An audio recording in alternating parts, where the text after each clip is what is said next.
Hello मेरे प्यारे बच्चों, अगर आप अपने क्लास में टॉपर बनना चाहते हो, आप अपने क्लास में टॉपर बनना चाहते हो, एक अच्छे स्टूडेंट बनना चाहते हो टॉपर के साथ साथ, तो मैं आपको कुछ 5 टिप्स बताने वाला हूं।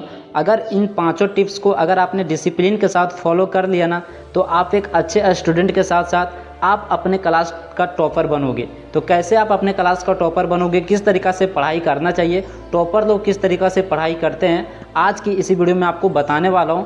मैं आपको कुछ 5 टिप्स बताने वाला हूं जो कि टॉपर लोग फॉलो करते हैं। और अगर आपने भी इन 5 टिप्स को अगर आपने फॉलो कर लिया ना, तो आप भी अपने क्लास का टॉपर बनोगे और टॉपर बनने के साथ साथ आप एक अच्छे स्टूडेंट भी बनोगे। तो चलिए मैं वीडियो को स्टार्ट करते हैं। दोस्तों, सबसे पहले बात याद रखना कि जो भी आपके क्लास में जितना भी विषय का पढ़ाई हुआ है, ठीक है, जो भी आपका सब्जेक्ट का पढ़ाई हो चुका है एक दिन में, उसको आपको रोज़ की पढ़ाई को आपको क्या करना है कि आपको एक टाइम टेबल बनाना है। ठीक है, यानी कि एक दिन में आपका जितना भी पढ़ाई हुआ, उस पढ़ाई को आपको टाइम टेबल के साथ आपको पढ़ाई करना है। जैसे Hindi, English, math, science, SST, इस तरीके का विषय है, इस तरीके का विषय को आपको एक टाइम टेबल के साथ आपको पढ़ाई करना है, टाइम टेबल के साथ आपको स्टडी करना है। ठीक है, इससे क्या होगा कि हर एक सब्जेक्ट आपको कवर होगा। ठीक है, रोज़ की पढ़ाई यानी कि जितना भी आपको स्कूल में पढ़ाया गया, जितना भी सब्जेक्ट आपको पढ़ाया गया, उसके जस्ट अगले दिन रात में या फिर आपको दिन में ही पूरे हर सब्जेक्ट को आपको टाइम टेबल के साथ आपको पढ़ाई करना है, टाइम टेबल के साथ आपको स्टडी करना है। पहला बात है, आपको यही याद रखना है। ठीक है,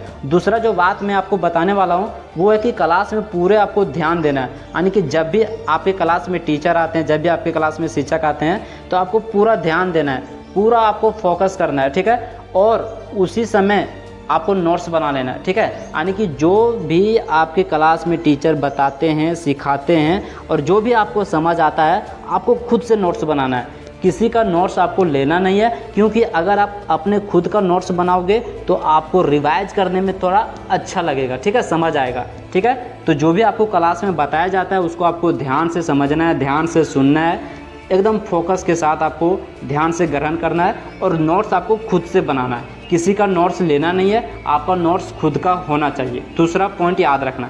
तीसरा पॉइंट मैं आपको बताने वाला हूँ कि हर विषय को थोड़ा थोड़ा रिवीजन करना है। ठीक है, क्योंकि हर विषय को आपको थोड़ा थोड़ा आपको रिवीजन करना ही होगा।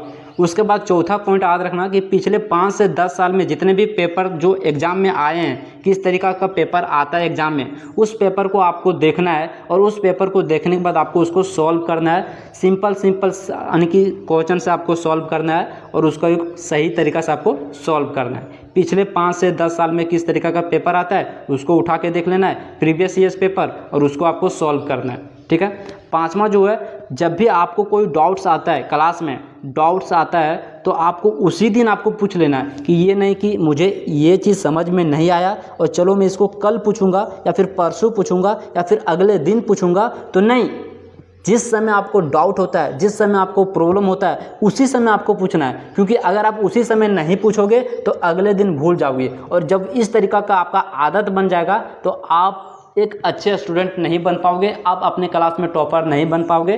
तो जब भी आपको कोई भी डाउट होता है, डाउट आता है, जब भी आपको टीचर पढ़ाते हैं, जब भी आपको शिक्षक पढ़ाते हैं, तो आपको उसी समय जो भी आपको पेंडिंग होता है उसको आपको उसी समय पूछ लेना है। ठीक है, तो इससे आपका जो दिमाग है वो अच्छा तरीक़ा से काम करेगा, और उस समय जो पूछोगे ना, तो उस समय आपको थोड़ा ध्यान ज़्यादा आएगा। ठीक है, तो अगर आप इस तरीक़ा से 5 पॉइंट जो मैंने आपको बताए हैं, एंड अगर आप इस तरीक़ा से पाँचों पॉइंट को अगर आप डिसिप्लिन के साथ फॉलो करोगे, तो आप अपने क्लास में अच्छे स्टूडेंट के साथ साथ एक अच्छे क्लास टॉपर भी बनोगे।